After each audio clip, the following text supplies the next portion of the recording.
The Sega Genesis has blast processing. Super Nintendo doesn't. So what's blast processing do?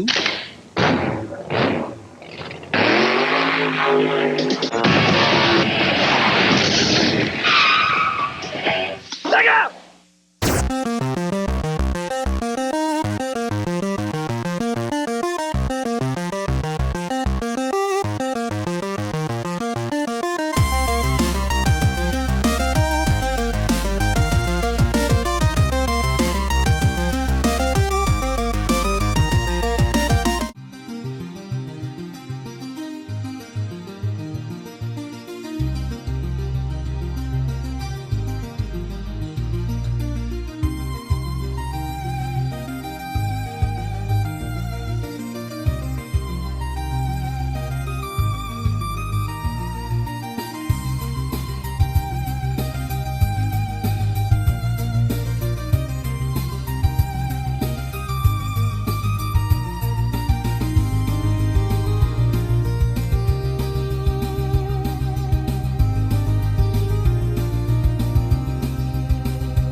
Finally tonight, the latest video game craze to sweep the United States and Japan. It's called Nintendo. Last year in the United States, home video game sales hit $1.1 billion, driven by the game's popularity among 8 to 14-year-old boys.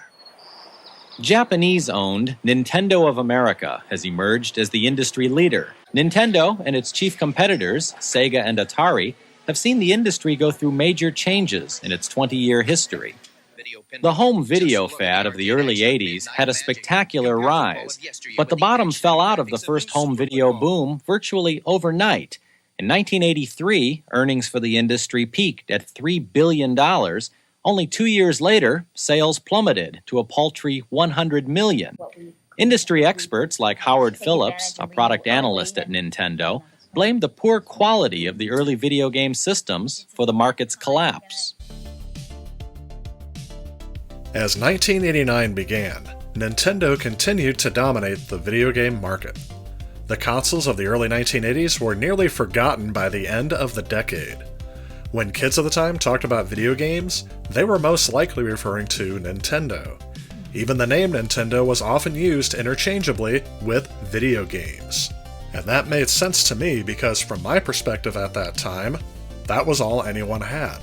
Whenever I would go over to a friend's house, or even my grandma's house, what was always plugged into the TV was a Nintendo.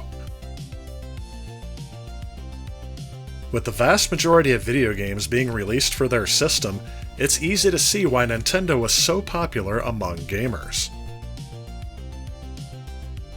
Sega had tried to compete in the market by launching their newest system, the Mark III, as the Sega Master System in the US. This console featured impressive graphics, an edgy, futuristic design typical of the 1980s, and a controller similar to that of the NES. However, the system never truly gained traction in the United States, finding more success in markets where Nintendo had a smaller or non-existent presence. Its game library was also lacking, with most third-party developers releasing their games exclusively on Nintendo's platform. But Sega wasn't ready to give up. They leveraged their expertise in designing cutting-edge arcade hardware to develop a new console, one that would surpass the NES in both graphics and audio, bringing arcade-quality games into the home with greater accuracy and fewer compromises. Released as the MegaDrive in Japan, Sega would redesign the system for the US market, becoming the first company to introduce a 16-bit home video game console in the United States, named the Genesis. Now Sega has introduced Genesis, a revolutionary 16-bit system that improves gameplay opportunities, graphics, memory, and sound. This new technology made its nationwide debut in Manhattan with Donald Trump on hand as kids and parents challenged each other to Sega's newest games. You now have a game that is richly enhanced, game that is very, very similar to that you would find in the arcade. I love it. I think it's great. The best I've ever seen. I liked it. It's pretty cool. Well, Nintendo has sort of owned the video game market for the past several years, but new 16-bit game machines from NEC and Sega are challenging Nintendo. Well, the important thing is that the game systems really are optimized. We've built the graphic chips to really work well with games in terms of moving objects quickly around on the screen, really increasing the resolution of what you can do, the mixing of colors. Throwing all the processing power into doing one particular task. This summer, kids will be clamoring for the new Moonwalker game from Sega. Based on Michael Jackson's popular Smooth Criminal video, you can make Michael slide, glide, and spin across the screen. Sales of video games show no sign of slowing down as the industry heads into the 90s.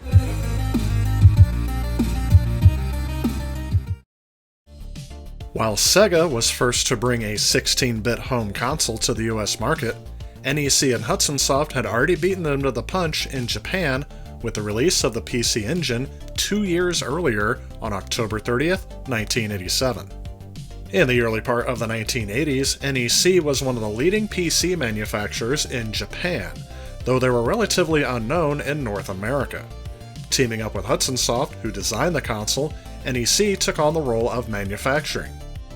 After experiencing initial success with the PC Engine in Japan, they set their sights on the North American market. However, it would take 2 years to redesign the system for this new audience. The console would undergo a complete cosmetic overhaul, more than doubling its size, and it would be rebranded as the TurboGrafx 16. The system released in North America just 2 weeks after the Sega Genesis launched in limited markets. Sega already had a strong foothold in North America thanks to their success in arcades. When they released the Genesis, they were able to offer several well-known arcade titles that gamers were already familiar with. NEC, on the other hand, lacked an instantly recognizable game library, as they were newcomers to the market. Additionally, with many third-party developers locked into exclusivity agreements with Nintendo, NEC would face an uphill battle. However, they had a strategy to showcase the TurboGrafx 16's superiority as a hardware platform. Just before the holiday season of 1989, NEC would release a CD add-on for the console, significantly boosting its capabilities for those willing to pay the hefty price tag. CDs were still a relatively new technology in 1989, and it had not yet become widespread. But for early adopters, this was cutting-edge technology. Now, and take a look. You've got a CD-ROM player, not a CD-ROM, but a CD player, in fact, compact disc player hooked up to your NEC unit. And we want to take a look at what additional capabilities that adds to a video game.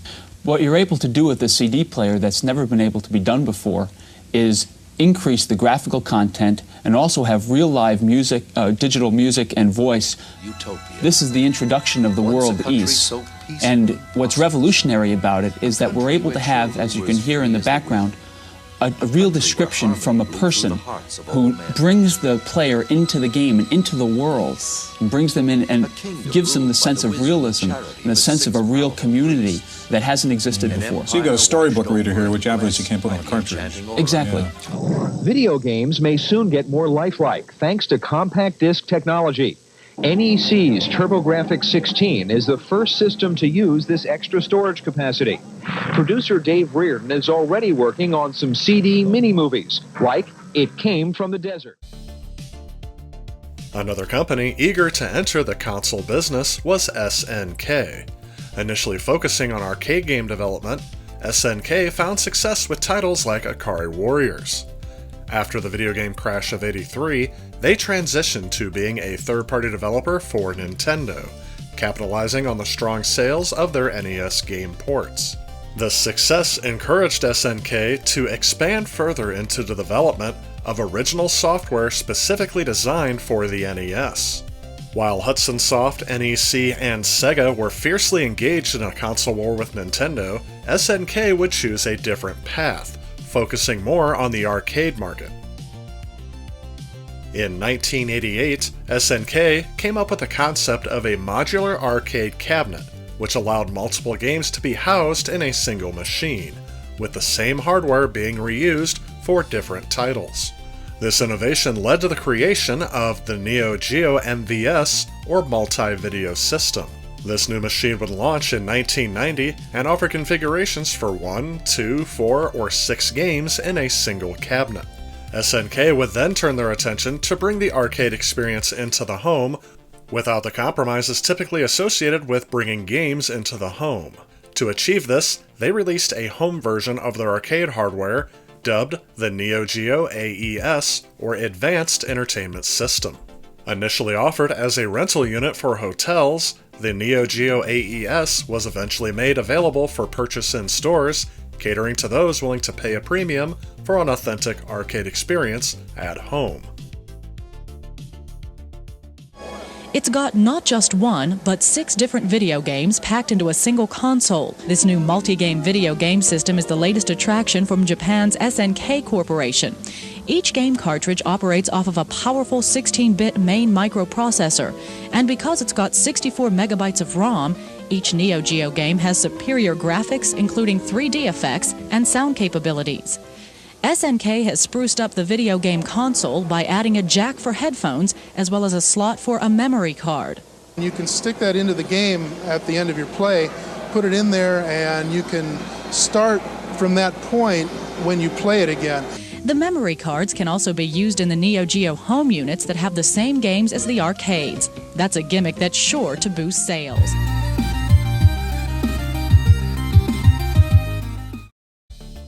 Despite the wave of new hardware being released, many were still fixated on Nintendo and eagerly anticipating their next move.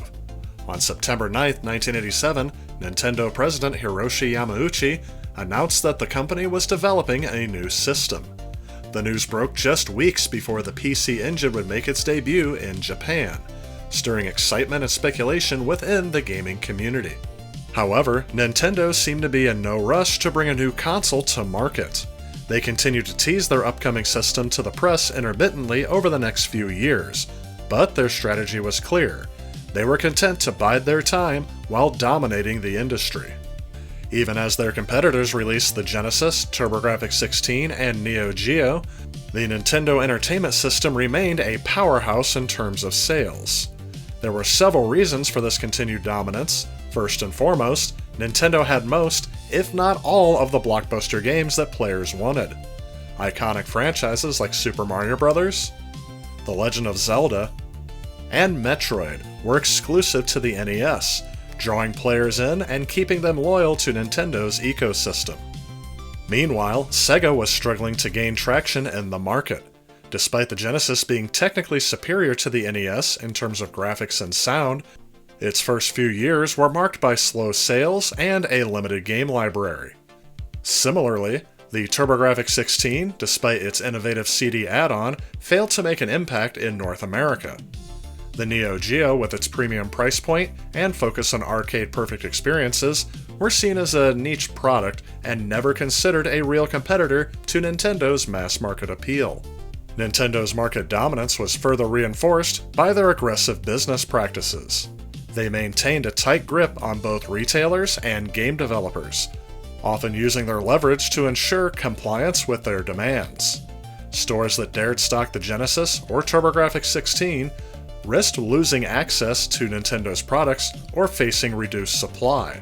Also, developers who didn't adhere to Nintendo's strict exclusivity agreements could find themselves cut off from the most lucrative console platform. This heavy-handed approach intimidated many in the industry and ensured Nintendo remained the dominant force in gaming despite the growing competition. The men sitting in this room control the American video game industry. Nintendo controls 85% of the US video game market. And Toys R Us, the world's largest toy retailer. The lion's share of the business facing. To marketing vice president Peter Main, selling Nintendo is easy. They come, they try, they like, and they buy, and it's a fun business. Especially fun if there's no competition. These factory workers in San Jose, California, are manufacturing video games for his company, American Video Entertainment. How many of the top 20 retail toy stores are your products in right now? None of the top 20 retail toy stores. None at all. Retailers fear retaliation from Nintendo. The fear they have of not receiving future products into their stores, which they very much count on for their fear that Nintendo will cut them off? Would cut them off or not ship them or undership them. It's no surprise Toys R Us tries not to offend Nintendo. Competitors claim Nintendo games represent 15% of Toys R Us revenues, but 25% of its profits. Nintendo doesn't have anything to do with the choice that retailers make as to what products they're going to carry. State officials charged that Nintendo bullied retailers. Nintendo says it didn't do anything wrong, but agreed not to fight the charges. Our relationship with our customers is our #1 priority, and that's the reason that we've reached this comprehensive settlement today. And under the settlement, Nintendo pays a $5 million fine. It also gives customers who bought their games in the past 2 years a $5 gift certificate toward future purchases of Nintendo products.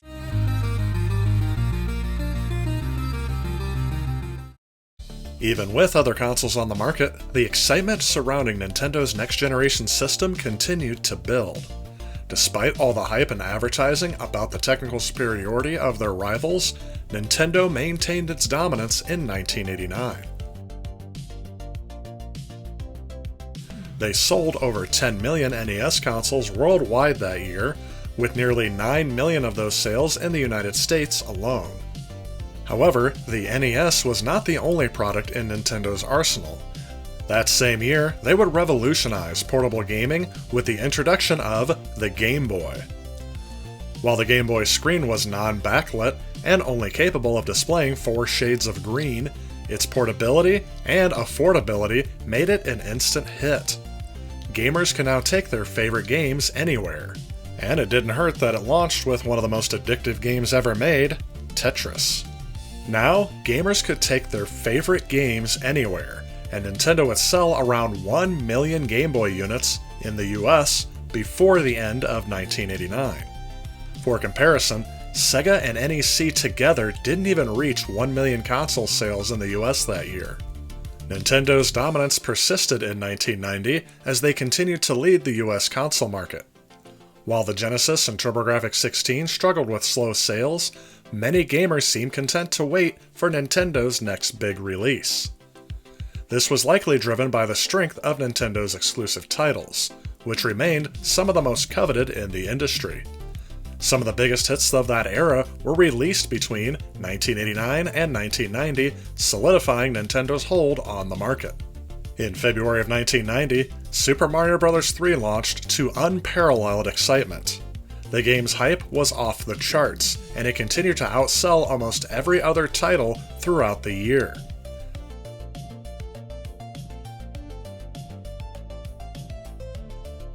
In July of 1990, Square would release Final Fantasy, introducing the US to a new role-playing game that would go on to become Square's iconic signature franchise. Later that summer, Capcom would release Mega Man 3, a highly anticipated sequel to the very successful Mega Man 2, and Konami would release Teenage Mutant Ninja Turtles 2, the arcade game, which was also a very highly anticipated port of the hit arcade title. Nintendo knew, however, that the hype was due to die down over the NES, so they kept fans on edge by dropping teasers for their next system, tantalizing them with announcements like Dragon Quest V and the upcoming Super Mario Bros. 4, later to be renamed Super Mario World. As anticipation for the new system grew, Nintendo finally released the Super Famicom on November 21st, 1990. Demand for their new console was so high that their initial shipment of 300,000 units sold out within just hours. The frenzy was so intense that it caused social disturbances, prompting the Japanese government to request that future game console launches be scheduled on weekends to minimize the chaos. According to at least one source, the Japanese mafia Yakuza actually took interest in the system due to its high demand and low availability, prompting Nintendo to take security measures by only shipping consoles at night. Coverage of the Super Famicom's launch and the excitement surrounding its initial games spread quickly to gaming magazines in the West, further stoking anticipation for the system's eventual release in the United States. But not everyone was excited about the next-generation experience. Many parents would voice their concerns that the games their children were eager for, like Super Mario Bros. 4, would only be available on a new console, not the NES they already own. This reluctance to embrace new hardware echoed the earlier frustrations of families who felt they had only just invested in the Nintendo Entertainment System. New Super Nintendo system is out. For those of you who follow the Super Mario series, you'll be glad to know Super Mario 4, called Super Mario World, is now on the shelves. But as Deborah Snell found out, you might not like what you hear when you go to buy the game. Shipments of the new Super Nintendo system are making their way into stores right now, with explosive television marketing letting people know they're here. It's the catch that may take many Nintendo maniacs by surprise. You have to buy a completely new hardware system to play the new Super Mario 4 game. Why can't you just buy the cassette? Because it doesn't play in the regular one. You have to buy the Super unit. Who's doing that? Well, 12-year-old Vahiv Holsapien is for one. I saved up with my allowance. You saved up $200 by yourself. Yeah, and I had to do extra work around the house. Extra chores because of the extra cost of the new system. The old Nintendo hardware cost $99, with the cassettes ranging from $20 to $50. The new Super Nintendo system costs twice that much, with the games starting at $50. He has a Game Boy, and now he has the Nintendo, and now he'd have to have another unit just for that one game. Doesn't seem right. Workman admits while people were turning upside down for the new Super Nintendo system at first, the craze has slowed down a bit. But with 65 million regular Nintendo players, the more advanced Super system is bound to have its followers too. Deborah Snell, Channel 9 News. When the Super Nintendo launched in the United States, it was an instant success. Titles like Super Mario World, F-Zero, Final Fantasy II, or 4 in Japan, Super Ghouls and Ghosts, and Super Castlevania 4 were among the standout games that helped solidify the system's early triumph. The anticipation surrounding Super Mario World in particular captured the attention of gamers across the country, propelling the Super Nintendo into the spotlight. But amid all of the excitement surrounding the Super Nintendo, Sega was not content to sit idly by. Determined to compete head-on with Nintendo, Sega's president, Hayao Nakayama, initiated a bold new strategy.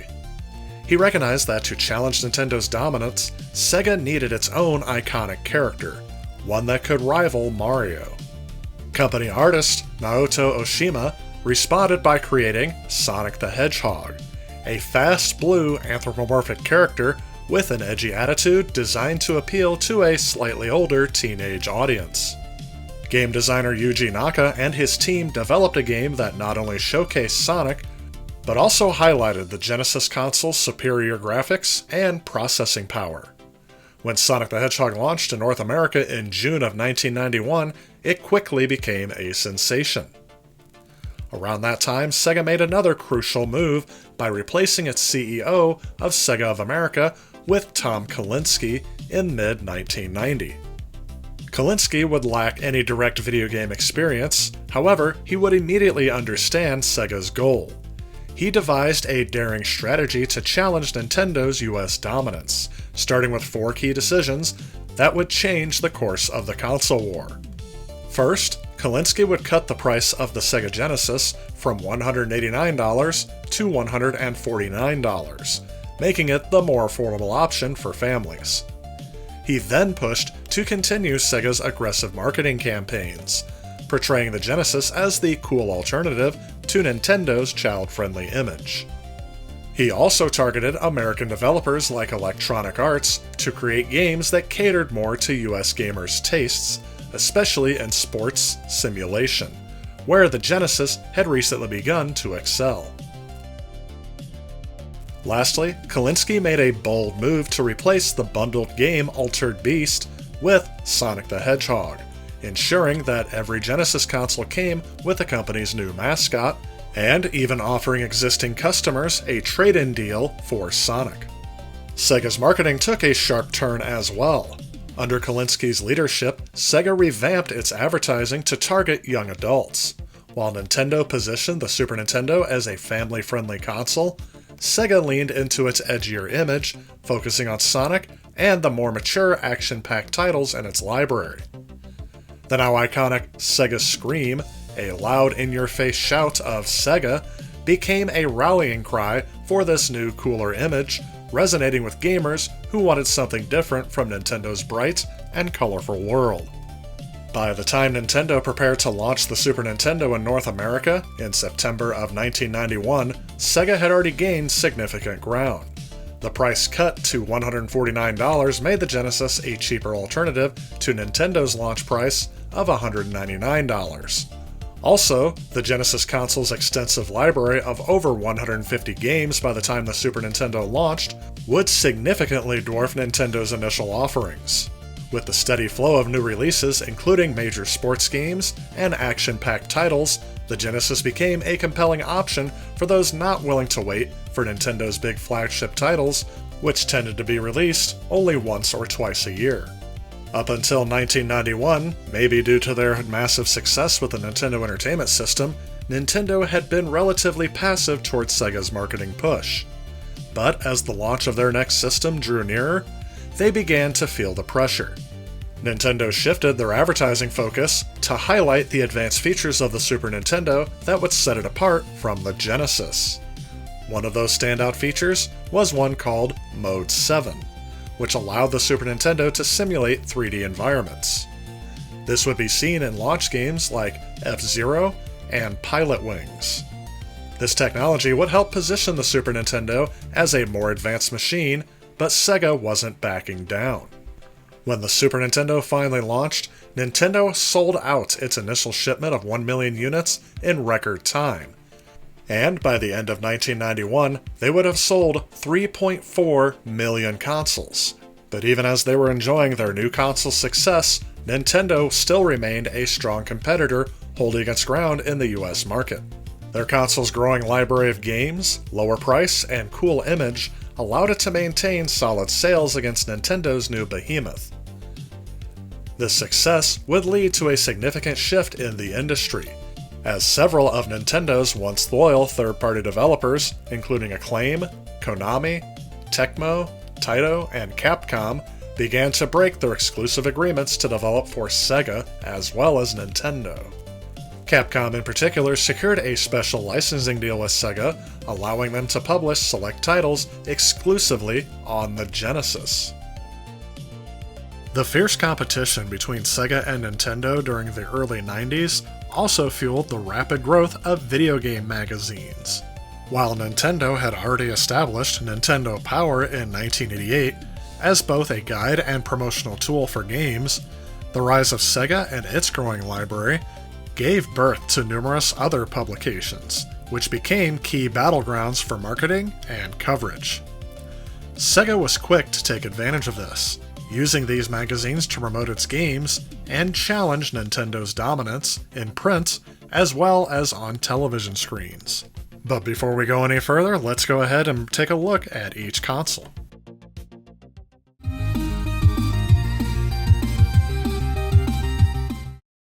On the next installment of the 16-bit war, we will compare each of the console's design and controllers to see which was better. Later in the series, we will compare graphics, sound, and of course, the games. If you like this video and you'd like to help out with future projects on this channel, please consider supporting me on Patreon. A special thanks to those Patreons you see on screen.